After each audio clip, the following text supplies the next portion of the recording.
Welcome to English Through Ideas, where we learn English through powerful ideas. Today, we're exploring a seriously fascinating explainer based on the book Thinking, Fast and Slow by Nobel Prize-winning psychologist Daniel Kahneman.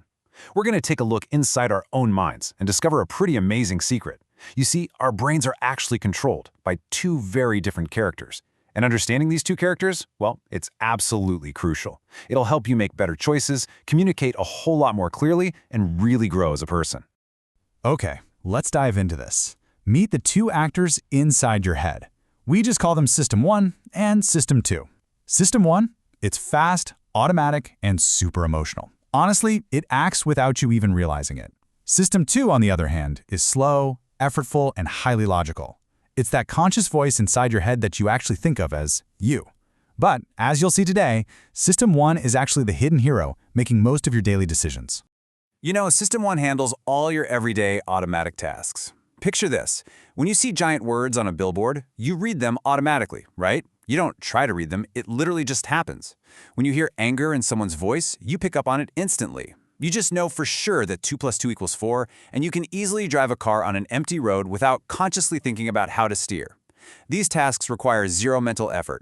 Your fast System 1 just does the whole shebang for you. But what happens when things get hard? I want you to try to solve this math problem right now. 17 times 24. Go ahead, try it. Did you feel the change in your brain just now? Your fast System 1 doesn't know the answer to this. Instead, your slow System 2 just woke up.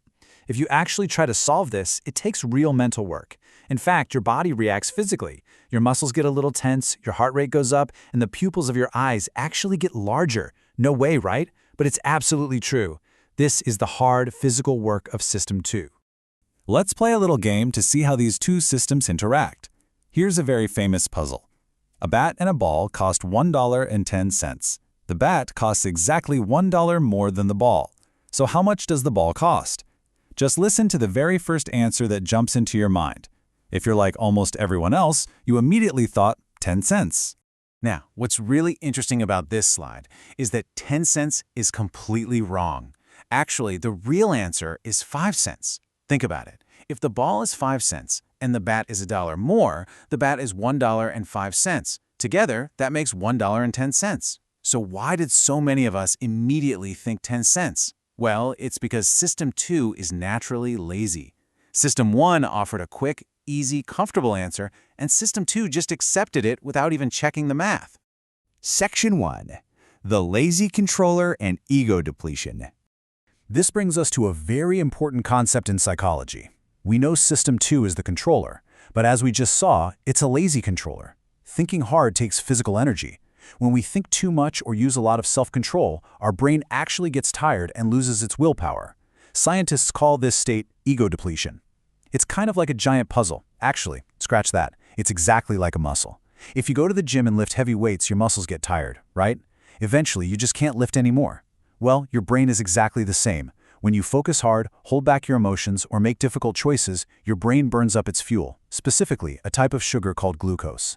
And when you're low on energy, your System 2 gets tired, and you simply stop making good choices. And this brilliantly illustrates the danger of a tired brain.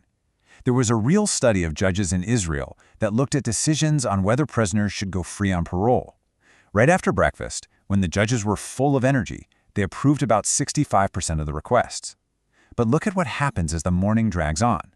By the time they're tired and hungry, right before lunch, the approval rate drops to zero. A tired brain just defaults to the easiest choice, which, for a busy judge, is simply saying no. Let's look at Section 2, Mental Shortcuts and Mistakes. Because System 2 gets tired so easily, System 1 has to take over and manage our daily lives. To do this quickly, it uses clever little tricks called heuristics. A heuristic is basically a mental shortcut, or a simple rule your brain uses to make a quick judgment. When you're faced with a really difficult question, your System 1 automatically swaps it out for an easier question without you even noticing. You think you answered the hard question, but you really just answered the easy one. Let's look at a classic example of this. Imagine a man named Steve.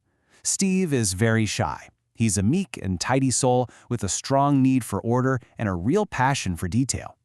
Based on this description alone, is Steve more likely to be a librarian or a farmer? For most of us, the answer feels incredibly obvious. He sounds exactly like a librarian, doesn't he? His personality perfectly matches our cultural stereotype. But here's the reality check. In the United States, for every one male librarian, there are more than 20 male farmers.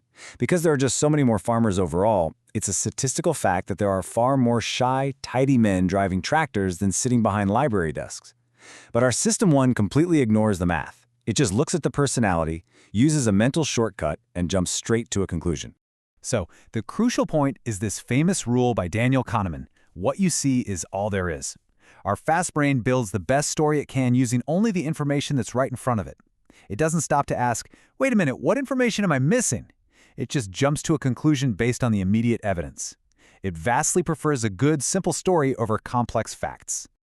Moving on to Section 3, the danger of feeling comfortable. Have you ever noticed that your mood actually changes how you think? It's wild. When we feel physically and mentally comfortable, our brains process information very differently than when we feel stressed or strained. Kahneman calls this cognitive ease. When you're in a good mood, or even when a sentence is printed clearly and is easy to read, you experience cognitive ease. Your System 2 relaxes. It feels safe. The problem is, when we feel this comfortable, we're easily tricked. Things that feel familiar simply feel true to us, even if they're completely false. This is exactly how the illusion of truth works. Step 1, you see or hear a message repeated over and over again. Step 2, because you've heard it before, your brain processes it easily, creating a feeling of familiarity and cognitive ease.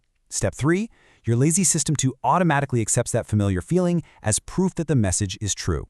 Marketers and politicians use this all the time. If you just repeat something enough times, people's System 1 will start to comfortably believe it. It's a real game changer when you realize this is happening every day. Let's move to and see how this builds into an amazing scientific discovery.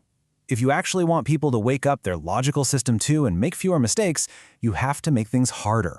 Studies show that if you print a math test in a bad, difficult-to-read font, students actually make fewer mistakes.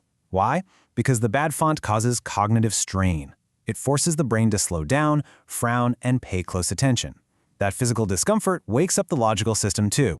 Finally, Section 4. How to think better. So what does this all mean? How can we use the science of our two minds to grow, communicate better, and make smarter decisions in our everyday lives? Well, the truth is, we literally cannot turn off System 1. It's always going to be there, generating fast feelings, jumping to conclusions, and seeking out comfort. But true growth comes from self-awareness. We can learn to recognize the situations where our fast brain is likely to make a mistake. When the stakes are high, we can deliberately slow down, ask for more information, and wake up our logical System 2. We can catch those mistakes before we make them. Thank you for learning with English through ideas. If you enjoyed this video, please subscribe for more ideas, more English, and more growth.